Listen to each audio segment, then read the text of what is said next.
greatest second commandment is to love our neighbors as we love ourselves. And the Bible goes on to say in Matthew 22, he says, 37 and 40, he says, and these are most important than all the demands of the prophets, than all the law that is given. This is the most important, that you love God above your stinking boyfriend, above your disrespectful children, above your cheating husband, above your stink job, above your raggedy, worthless, filthy rags of materialism, above your idols, above your drugs, above your alcohol, above your fake features that you look in the mirror in your vanity and you look at yourself, above all that, above your weave, above your extensions, above your Jordans, above your smart, educated self thinking I got an A on my biology test and I'm all that.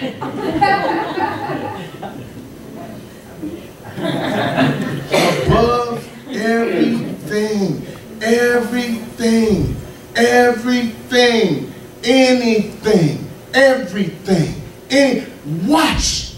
Just begin to filter those things out of your life and put God in them and watch. I promise you, you'll never be the same. God's word is true for our life. Listen, I promise you, I am a man with experience. I speak from truth, having everything, good and bad. My life never was complete until I loved God with my whole heart, my whole strength, above all my talents, above all my success, above all my possessions, above my bank account, above my good credit, above everything. Above my marriage, above my insecurities, above my struggles, above my fear. Guys, forgive me and just fall in love with God. If I was to die tomorrow, I would say one thing to you out of everything I've preached. It's to love God more than life itself. And everything will work out. We're going to go through some stuff, but it's going to work out. Romans 8:28, for the good. See, it was good that that happened. It was good that that happened. It was good that that happened. Because God's ready to take you to the next place. Amen. Don't you stop loving him. Don't you stop seeking him. God says, seek me while I may be found. Do you know what that really means? There's going to come a time when you'll cry out to the rocks. That you'll seek God and he won't be able to be found. His ear will no longer be bent towards you, and you will cry out a hopeless and helpless cry. Seek me while I may be found. Get your roots into God. Don't trust nobody but him. He's not a man that he should lie, and he won't fail you. I will fail you. Your mama will fail you. Your daddy will fail you. Your job will fail you. Your husband will fail you. Your boyfriend will fail you. Your girlfriend will fail you. Your football coach will fail you. Your baseball coach will fail you. Your swimming coach will fail you. Your basketball coach will fail you. Your best friends will fail you. Everyone that you know will fail you, because it is our human nature to be deceitful and conniving and manipulating and lying. It's who we are. I hope and I pray that you all put your faith in God before you put it in anything. So many churches fall and people fall because they put their eyes on the pastor. Why? He's just a man just like you, or a woman just like you. But put it in the one that will never fail you. Amen? Amen. How many excited about finding a little bit more about your purpose? Okay, I'm gonna stupefy this and simplify it. And no matter how many songs you hear that says purpose, and how many times you hear the word purpose, no matter how many preachers you hear preach on purpose, I want you to know that this is revelation, and that purpose only means one thing. Don't confuse it, twist it, make it all discombobulated. It's real simple. I took out all the adjectives. I took out all the things that clogs the word up. I even shortened some of the letters. Because it's so simple. What is your purpose? What is the reason why you exist? What is the reason why God created you? Purpose means something. The reason for which something is done, created, and exists. That's what the word means. It is the reason in which something is done. What did God do? He created you. Why do you exist? For his purpose. What's your purpose? Why am I alive? Why do I have oxygen? Why do I have a brain? Why am I not handicapped? Why am I able to run and walk and talk and think? What is the reason that I exist in this world? God, I want to know. Well, we'll go to Isaiah, and I'll just recap this. He says that you were, in verse 7, Isaiah 43, he says, bring all who claim me as their God. First of all, you can't ask what your purpose is if you don't believe that God created human beings. That question doesn't exist for people that don't have faith. That question doesn't exist for atheists. That question doesn't exist for people that are godless.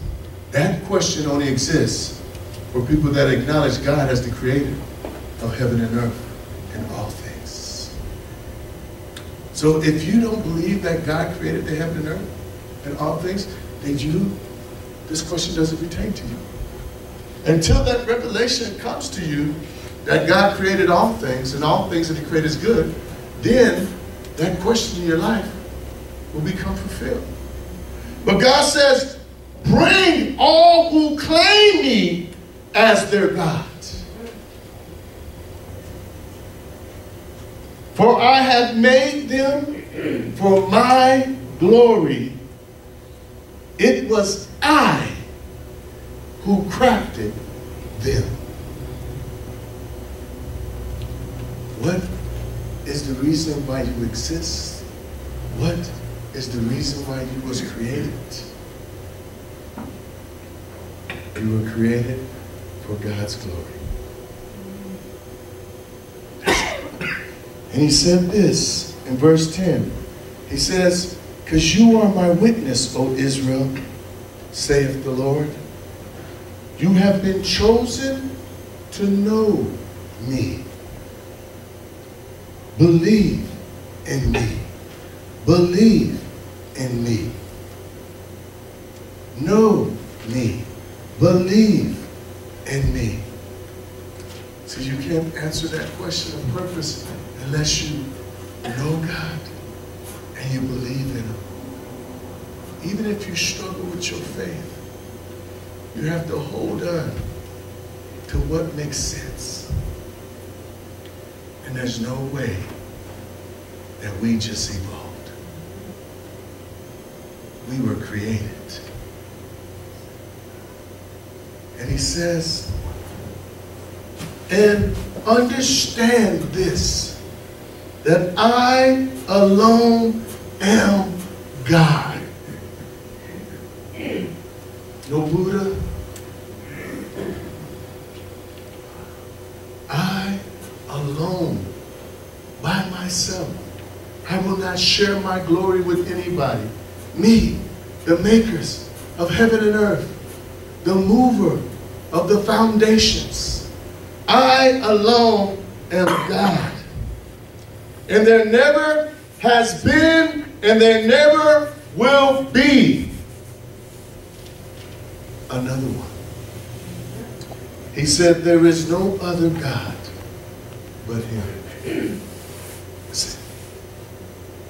So what is your purpose in knowing that the Creator created you for the reason why you exist? The reason why He created you was so you could love Him with all your heart, with all your soul, with all your strength. And that you would go on and extend that love to your neighbor as you love yourself. And that you would honor that as the greatest thing in your life. That's why the word says that we just heard that song in Mark 6:33. Seek ye first the kingdom of God and His righteousness, and all these things will be added. Job, success, the right husband, the right wife. But you have to love Him above anything else in your life. And I want to ask you a silent question that I don't want to know the answer. Do you love God more than anything in your life today? Have you looked inside your soul? Have you taken a snapshot of your deep, intimate self? And is God at the top of that list? Will you lay down your life for God? Even though you've never seen Him?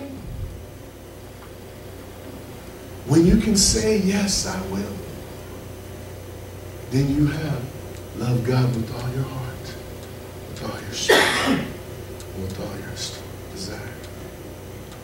But if you can't say that yet, then you're not there yet. But it's okay. You're on the right road. You just need faith. Not little faith. Great faith.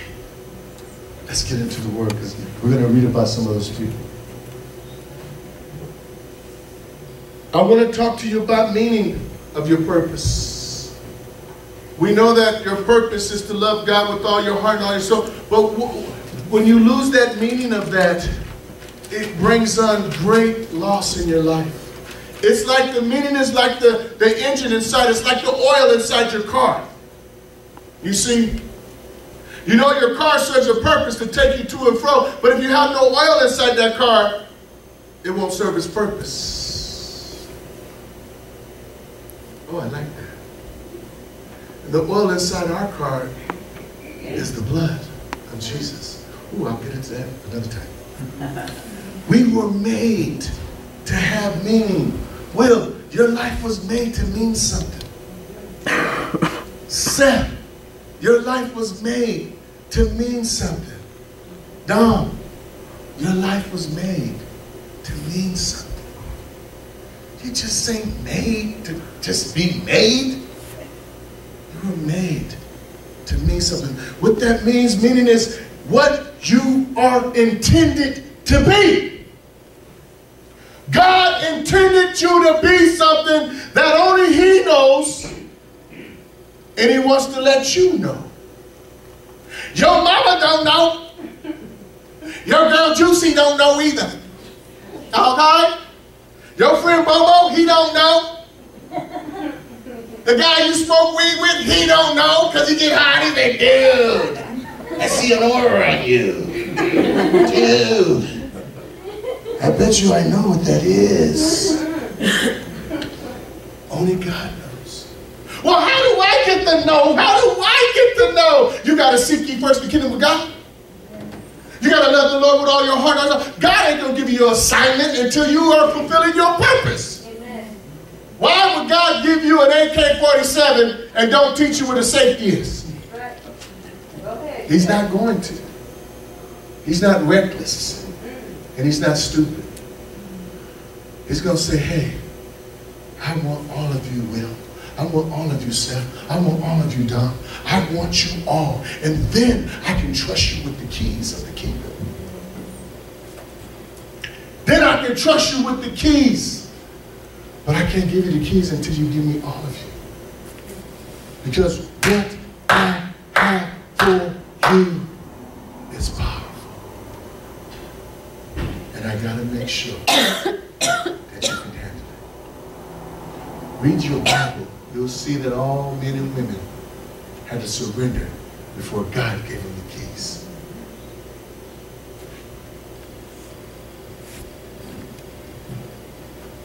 When your life has meaning, you can bear almost anything. Oh, let me tell you, when you got meaning, you can bear anything. Because you know that, you know what, I may be down, just set me back, but I know that I have meaning. I know that I'm not going to give up because God intended for me to be great. I don't care if I'm in poverty. I don't care if my mama left me. I don't care if I'm in the projects. I don't care if I'm homeless. I know that God intended for me to be great.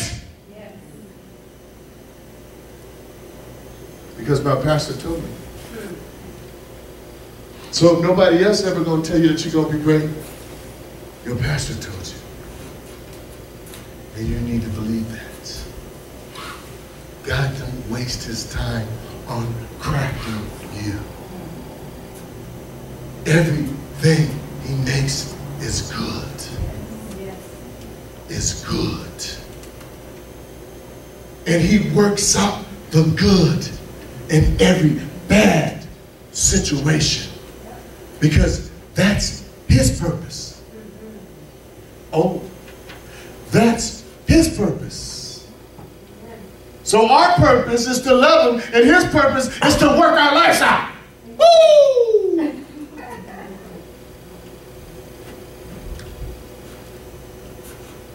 But without meaning,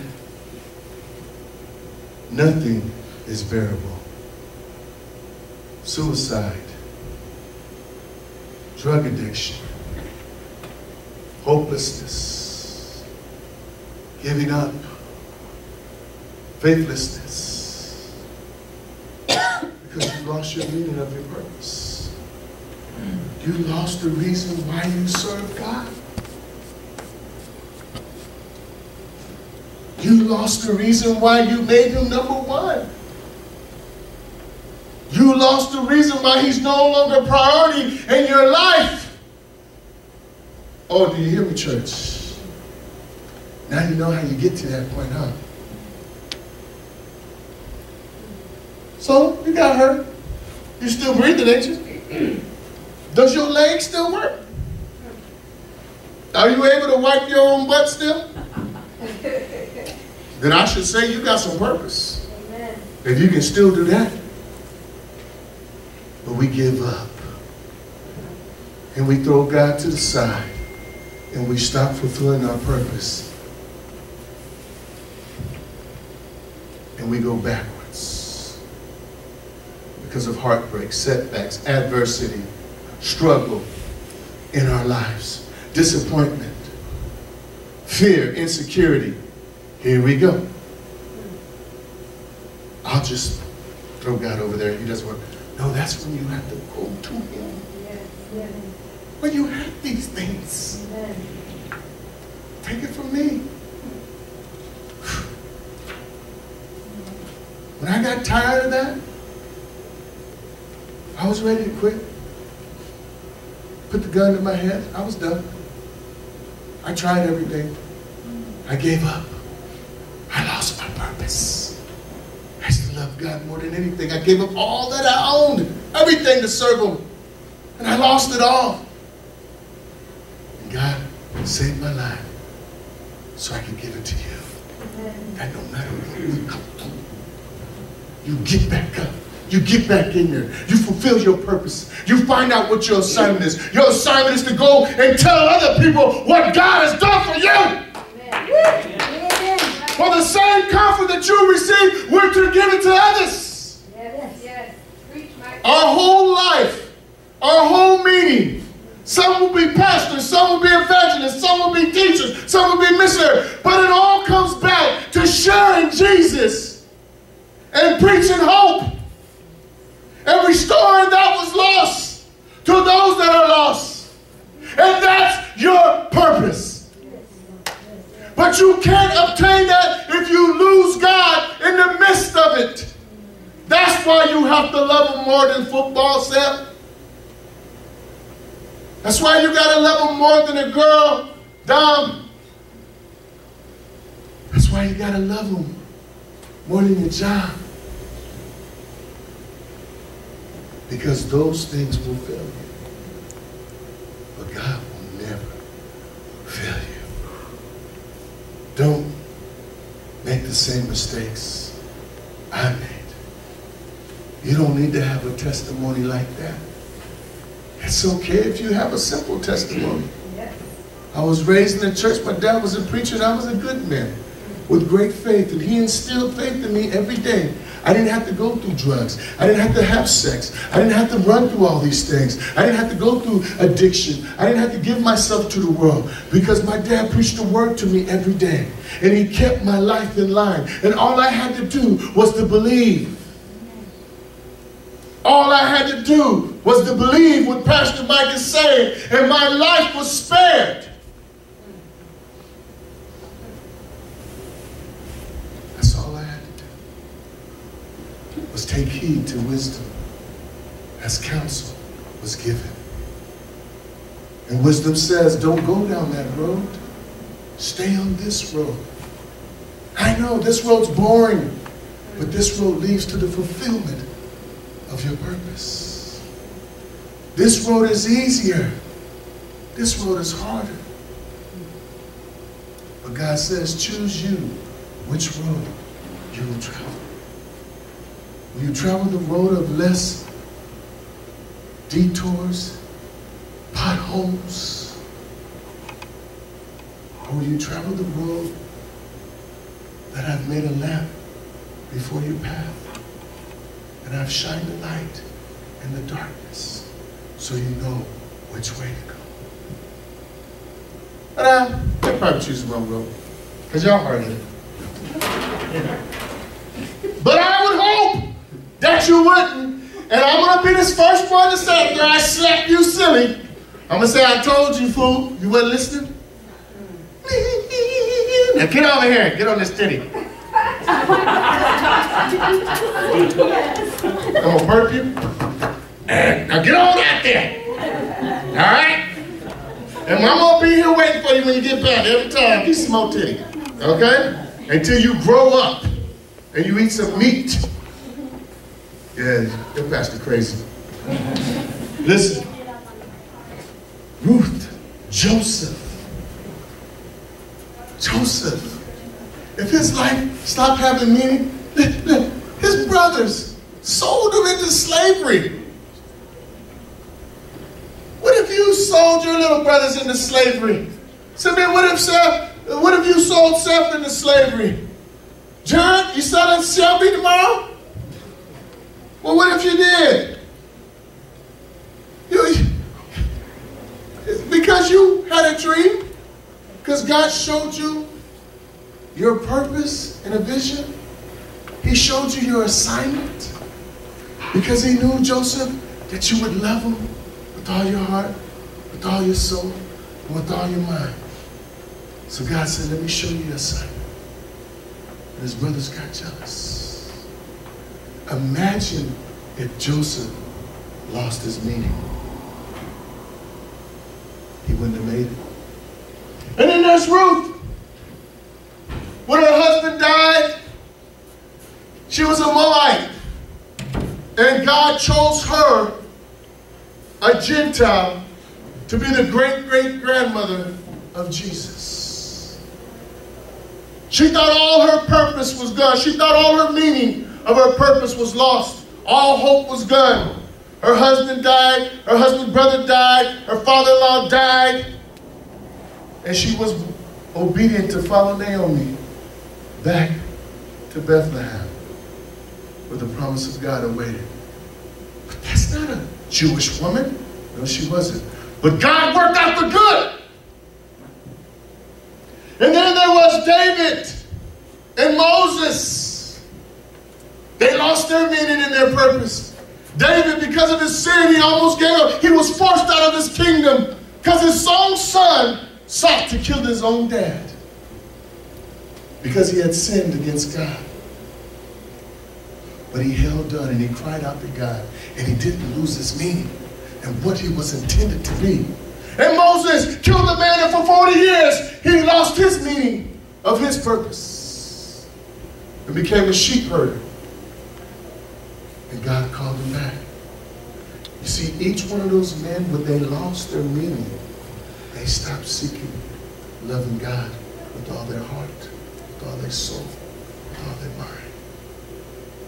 Each one of them, when they lost their meaning, they put their love into their flesh, into the world that they saw. We can't never do that. Whenever we stop loving God first in our life, we open the doors to all kinds of destruction. Jonah lost his meaning and his purpose. Didn't want to do what God told him. Do you think Jonah just stopped believing in God? No. Jonah stopped trusting God because Jonah had great fear of what the man in Nineveh would do to a prophet. And so when God told him, this is your assignment, Jonah, go there, he refused because he was scared. You see, in our quest, in our journey, you can't stop trusting God. Because if you do, that means you're not loving the Lord with all your heart, with all your soul, with all your spirit. See how it all comes back to that? I'm telling you, this is a revelation. It's truth. It all comes back to that.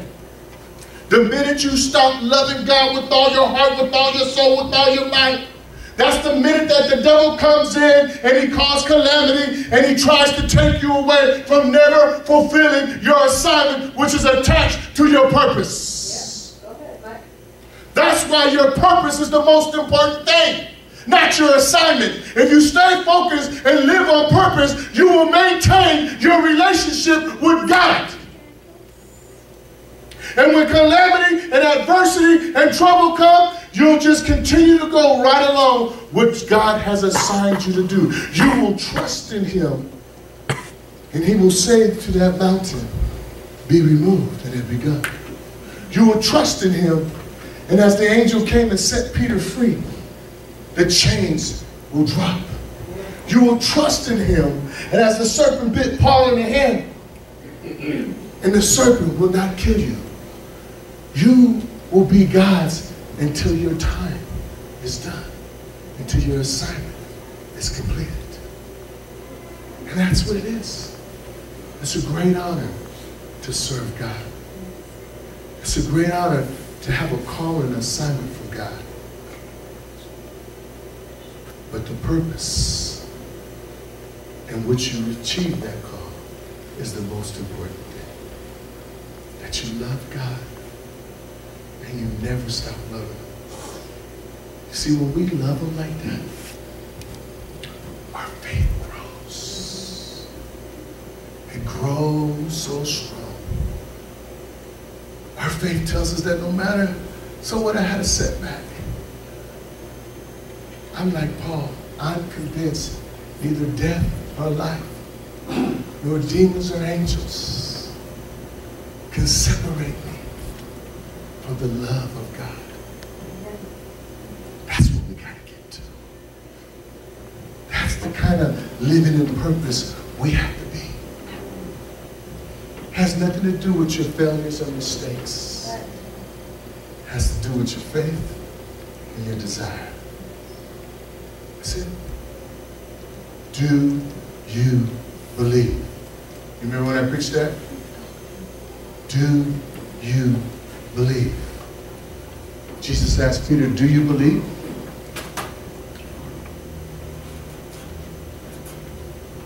Here's the concept of most of us.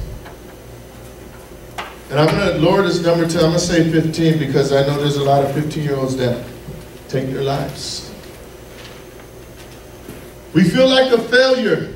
15, 20, 30, 40, 50, 60, 70 years old of age. We feel like a failure because We are struggling to become something still. And we don't even know what it is. So we achieve all the things that we can because we're trying to find out what the fulfillment of life is. What's our purpose? What's the meaning of life? So all we do for all these years of confusion, by not knowing, is we just learn to get by. We maintain the state of existence by becoming creatures of habit. Same place, same thing. Same place, same thing. Same dinner, same place. Same bar, same thing. Same restaurant, same thing. Same family gathering, same thing. Same thing on Easter to do, crack egg overhead, same thing. Same thing on Halloween, celebrate the devil, same thing. Same thing. Do what everybody else do, same thing. Same thing. Go to church on Sunday, don't listen to the pastor, same thing.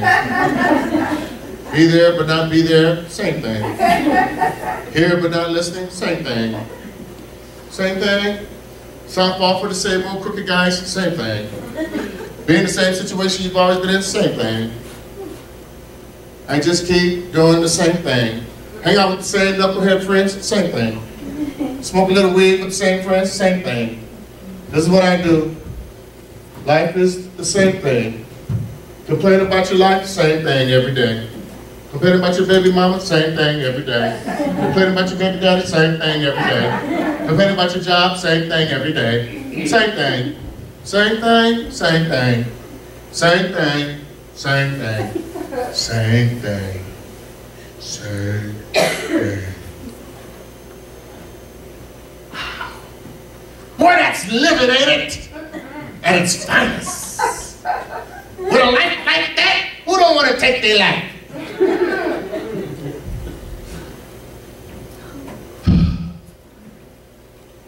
What was I intended to be? God, what's my meaning in this world? God, son, daughter, listen. You don't find this because you don't love me with all your heart. But you want me to fulfill your purpose. You want me to tell you what you're supposed to do. I will when I have all of you. That's just the way I work. I created you for my glory. And that's your first purpose, is to glorify me. To glorify me in all that you do. And when I see that, I'll reveal your assignment. See, you were made to know me, Isaiah says, 10, and believe in me, yeah, and understand that I alone am God. And if God can look inside your heart and see, well, I love you, God, but I don't believe that you created everything. Contradiction. Conflict within. Didn't he say all your heart? All your soul? You know why he covered every part of your being? Your being? It's because in all three of them have to say yes and amen. You can't have your heart saying yes and your mind saying no. That's why he says to love me with all.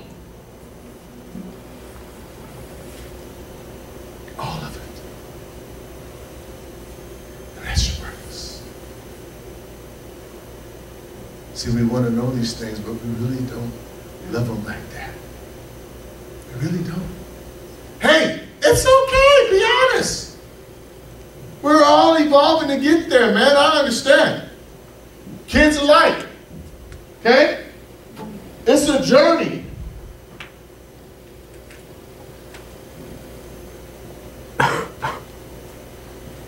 We have been chosen, the word says, to know him. Oh my gosh. Do you know how profound that is? No matter how much people want to know God, they won't. If they're not chosen. The Bible says no man can come to God unless God draws them to. All your life you can want to know God, and you can't, because God can't trust you, because he knows you don't believe in him. You see that? So you go to church for years and never know God, because God is an examiner of your soul. You can't fake God out like going to church. You kids want to go to church and be fake? Go ahead. You'll be deceived and confused and hopeless and helpless. This ain't no game. I don't know why we think that we could just do this, play church. Your life will never move. It'll stay in the same place. And you'll be a creature of heaven. God's love is ever abiding and abounding. Man, it's exciting in God. There's revelation, there's truth, there's energy, there's excitement, there's faith, there's hope, there's power. Man, when you attach a hold to God and you put him first in your life, there is never a dead day. Amen. Go ahead. There is always something that he's working. Somebody that needs a preaching. Somebody that needs a prayer. Somebody that God is always moving you towards his will. Yes. Now you're living in the same. Now you're living on purpose. Now you're living in purpose. You see, when you're living in purpose, you're living with the attitude that I love God more than anything in my life. He knows it and I know it. And everybody around me knows I may slip 1,000 times, but I'll get back up 1,001 and say, my God is faithful to deliver me. This is different purpose, huh? God says in Proverbs 29:15, he says, without vision, people perish. You lose your meaning, you lose your vision. You lose your meaning and what you were intended to be, you lose your vision. You can no longer see. See, everybody has a vision, right? It's your hope. Because your meaning gives you hope. What is the hope that you have? It's attached to your vision. What do you see yourself doing? Do you see yourself doing something for God? Oh, no, you don't. And I'm going to say, don't lie to me, because I never saw myself doing nothing for God when I was being selfish. I saw myself being an NFL running back. I saw myself being rich. And then I gave myself to God. And I said, I can still see myself being an NFL running back, but that totally sells myself for God. I see myself being a great doctor, but for God. Because I seek him first. All those other things were added to my life. Don't lose your vision. See yourself in a positive light. See yourself doing something for God, not yourself. Do you want to be rich and famous for yourself? Or do you want to be rich and famous so you can give back to God and love your neighbor as you love yourself? See, doesn't matter what you do. It all comes back to what? Purpose. Loving God more than anything and loving your neighbors as yourself. We can never, listen, we can never get away from that. We come full circle to go back to do exactly what God intended for us to do. To love him. So I ask you today, do you have meaning for your purpose? Do you have vision and hope? Are you just a creature of habit? Just doing the same thing every day. Just trying to get back. I got news for you. That can change. That's not who you are. God has so much more for you. Don't give up. It starts with this. Do you believe? That's it. If you don't believe, you can't receive. If you don't believe, you can't receive this word. But if you believe, that's going to give you hope. And your hope's going to bring meaning to your purpose. And you're going to be on the right track to seek God while He may be found. I got so much more to teach you guys, but I'm not out of time. Stand up. We maintain the state of existence by becoming creatures of habit. Proverbs 29:18, without a vision, people perish. We maintain the state of existence by becoming creatures of habit. Same place, same thing. Thinking someday I will discover my purpose and I will feel like my life is finally beginning to live. My life is finally making sense. My life finally has meaning. But there's one problem with that. Without God, life has no purpose. Without purpose, life has no meaning. And without meaning, life has no significance or hope. Which brings me to the next word. We're going to get into hope.